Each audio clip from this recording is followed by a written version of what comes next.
Le président de la République, Félix Antoine Tshisekedi Tshilombo, a poursuivi ce mardi 10 novembre 2020 les consultations au Palais de la Nation. Pour cette 8e journée, les regroupements associatifs et politiques ont été reçus. Ouvrant le bal avec la Chambre du commerce et des oubliés de la République, le chef de l'État a également reçu les personnalités politiques, parmi lesquelles Justin Bitakwira Biona, qui a salué l'idée de l'union sacrée de la nation et juge opportune les consultations initiées par le président de la République. Si c'était ma grand-mère qui était reçue, elle lui dirait que ces consultations ressemblent au coin du feu au village. Au village, chaque soir, il y a le coin du feu où on essaie de réfléchir sur l'avenir du village. Et je crois que, pour ceux qui me connaissent, partout où on parlera du Congo, je dois y être. Bitakwira, c'est un général. Il ne peut jamais permettre à personne, à quiconque, du FCC ou pas, de me réduire au rang de caporal. C'est ça mon combat politique. Jean-Pierre Liaou, un homme libre d'esprit et de pensée, reçu simultanément avec les fils Mbouakiem et Kibassa, soutient la démarche du chef de l'État et déclare « Quand on veut sauver la patrie, il faut se départir des intérêts privés ». Il faut d'abord dire que nous sommes venus à la rencontre du président de la République pour 2-3 raisons. La première, c'est que d'abord, nous sommes les héritiers d'un esprit, les héritiers d'une philosophie, d'une vision, celle de l'avènement, du combat pour l'avènement d'un état de droit dans notre pays, d'un ancrage démocratique, de la lutte pour le progrès social. Il est clair qu'à partir du moment où le président de la République, qui est l'un de nôtres, quand je dis héritier de grand esprit, c'est avec le président de la République. À partir du moment où il lance l'idée des consultations des forces sociopolitiques du pays, pour nous, il était hors de question que nous puissions ne pas venir lui apporter notre soutien. Le regroupement Zahir, dirigé par Mobutu Gyalakassa Albert, a remis un mémo au chef de l'État et promet de se prononcer plus tard.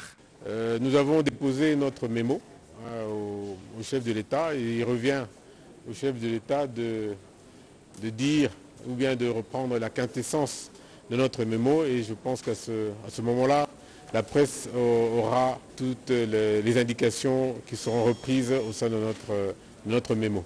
Le parti Lumumbis unifié, conduit par Godefroid Mayobo, reconnaît au chef de l'État le droit de convoquer les consultations. C'est la délégation du parti Lumumbis unifié qui a répondu à l'invitation de son Excellence, Monsieur le Président de la République, sur base de 3 considérations. Premièrement, il y a ce que feu le vénérable patriarche Antoine Gizenga nous a appris. Il disait ceci, celui qui a la lourde responsabilité de conduire la communauté, on ne lui met pas le bâton dans les roues, on le conseille parce que chacune de ces erreurs peut être fatale pour toute la communauté. Deuxièmement, il nous disait, et c'est un principe universel, quand le chef d'un village lance un SOS, il faut d'abord aller l'écouter. Et on ne peut pas refuser. Et troisièmement, nous devions faire droit légitime du président Félix Tshisekedi de consulter. Tous ceux qui l'ont précédé ont consulté. Le groupe des 13 parlementaires appelé G13 prône un consensus. Contre le président de la République qui a lancé cet appel à l'union pour l'union sacrée de la nation. Et cet autre terme trouvé au mot consensus pour lequel nous avions lancé un appel le 11 juillet dernier face à la crise que connaît notre pays et à l'impératif qu'il y a à avoir un consensus sur les réformes majeures de la nation. Et bien entendu, ce point de vue partagé, nous l'avons nourri avec le président de la République par rapport à la perspective qui s'est définie pour l'avenir du pays. Et nous avons dit, en ce qui nous concerne, que cette union pour la nation sacrée n'est pas un camp politique. il est une communion d'idées, des pensées et d'actions en faveur des réformes pour sauver le pays par rapport à la crise que le pays connaît aujourd'hui. Plusieurs caucus ont été reçus ce jour par le président de la République, à savoir les élus du Congo central, le caucus du Nord Kivu et le caucus de la province orientale. 5% d'opinion positive accordée au gouvernement de la République par le monde des affaires sur les perspectives économiques. La nouvelle a été annoncée hier à l'issue de la réunion du comité des conjonctures économiques présidé par le Premier ministre Ilunga Ilukamba. C'est un reportage de Françoise Bouelabaki et Pompon Umba. Quand les experts en finance et dans les affaires se prononcent sur les perspectives économiques de la RDC, pendant que le gouvernement Ilunkamba se concentre sur le plan de riposte au Covid-19 combiné à la relance, le monde des affaires vient de lui réserver une haute opinion en termes de perspectives économiques. L'opinion globale des opérateurs économiques dans la perspective de l'économie nationale à court terme est positive. Nous avons passé plusieurs mois, cette opinion était négative. Maintenant, le tableau s'est éclairci. Maintenant, nous sommes à plus de 5% de taux d'opinion favorable en termes de perspectives économiques à court terme du pays. Nous avons aussi noté une légère augmentation des réserves internationales, ce qui est aussi encourageant. Le taux de change est resté stable avec une légère appréciation des 0,26% au niveau du taux parallèle. C'est la conséquence logique, estime le vice-premier ministre, ministre du Budget, des mesures appliquées pour absorber le déficit. Nous avons terminé le mois d'octobre avec un déficit autour de 27 milliards de francs congolais, résorbé heureusement par des moyens sains, des ressources saines, notamment les appuis budgétaires du Fonds monétaire international. C'est ce qui explique aussi qu'il n'y ait pas flambé, il n'y ait pas, comment dirais-je, remonté de taux au niveau des marchés de change. La réunion hebdomadaire du comité des conjonctures économiques autour du Premier ministre Ilunga Ilunkamba a écouté la FEC, qui est revenue sur le maintien de l'amélioration du climat des affaires en faveur des opérateurs économiques en évitant les tracasseries judiciaires. À ce sujet, un rapport en bonne et due forme sera fait au gouvernement central pour des dispositions utiles. Dans le cadre de la grande commission mixte RDC-RCA prévue initialement en avril 2020 et reportée suite à la Covid-19, il se tient à Cape Town, ville sud-africaine, des consultations ministérielles entre l'Afrique du Sud et la République démocratique du Congo. La délégation de la RDC est conduite à ses assises par la ministre des Affaires étrangères, Marie Ntumbanzinza, notre envoyé spécial depuis Cape Town, Gina Wabiwa. Plusieurs dossiers entre la République sud-africaine et la République démocratique du Congo seront traités au cours de ces consultations ministérielles qui se tiennent à Cape Town, en République sud-africaine. Marie Ntumbanzinza, ministre d'État, ministre des Affaires étrangères de la République démocratique du Congo à la tête de la délégation, et son homologue Naledi Pandor, ministre des Relations internationales et de la coopération sud-africaine, vont aborder des sujets comme celui est entré au retrait de la MONUSCO, l'Afrique du Sud étant pays contributeur des troupes au sein de la FIB. Le dossier Inga 3 et Grand Inga sera également sur la table des échanges entre ces deux personnalités. Il s'agira aussi d'évoquer la question de l'immigration avec le protocole d'accord sur l'exemption de visa pour les détenteurs des passeports diplomatiques et des services. Autre dossier, celui de la présidence en 2021 de la République démocratique du Congo à l'Union africaine. C'est mardi 10 novembre, les deux délégations se retrouvent en séance de travail, à l'issue duquel un communiqué conjoint sera sanctionné. Et dans la soirée, la ministre des Relations internationales et de la coopération sud-africaine, Naledi Pandor, offrira un dîner en l'honneur de son homologue de la République démocratique du Congo, Marie Ntumbanzinza. Le constat est positif. La mission d'encadrement des recettes dans les provinces issues de l'ex-Katanga avec les inspecteurs de l'IGF tient toutes les promesses. L'inspecteur général Jules Alinguete a procédé à l'évaluation partielle du travail abattu, nous dit Cédric Nina à travers son commentaire. De nouveau dans le Haut-Katanga, l'inspecteur général des finances, Jules Alinguete, à ses côtés les coordonnateurs adjoints de l'IGF, se présentent pour une évaluation partielle de la mission d'encadrement des recettes des services mobilisateurs des recettes.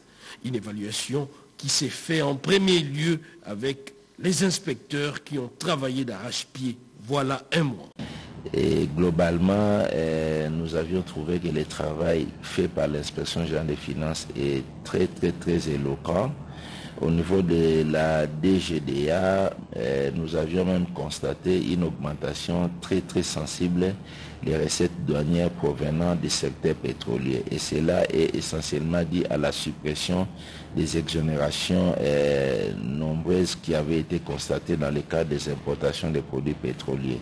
Au niveau de la DGI, un travail important aussi a été fait. Je pense que l'inspection générale des finances a identifié tous les problèmes qui méritent maintenant de trouver des solutions. Une évolution positive, note cependant le chef de mission, l'inspecteur général Lutondo, qui rassure l'opinion quant à la parfaite collaboration avec les régies financières. Oui, il y a une bonne collaboration, que ce soit à la douane, à la DGI, que ce soit à la DGRAT, et même dans la régie provinciale. On collabore très bien parce que nous avons les mêmes soucis. C'est donner le plus possible à l'État. Le même travail sera effectué dans d'autres provinces issues de l'ex-Katanga.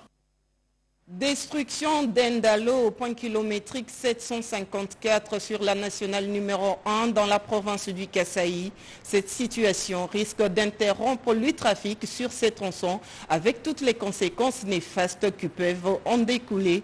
Découvrons cette catastrophe dans ce reportage de Blaise Boko Kassanza. Nous sommes au point kilométrique 754 de Kinshasa, en pleine province du Kasaï, sur la route nationale numéro 1.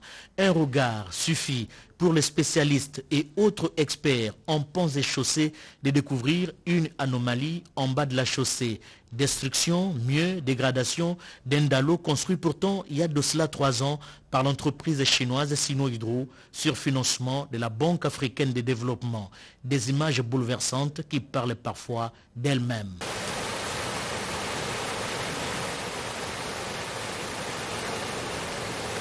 Il faut intervenir le plus rapidement possible.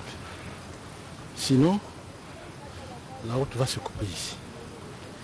En fait, ce sont les défauts liés à la construction de l'ouvrage.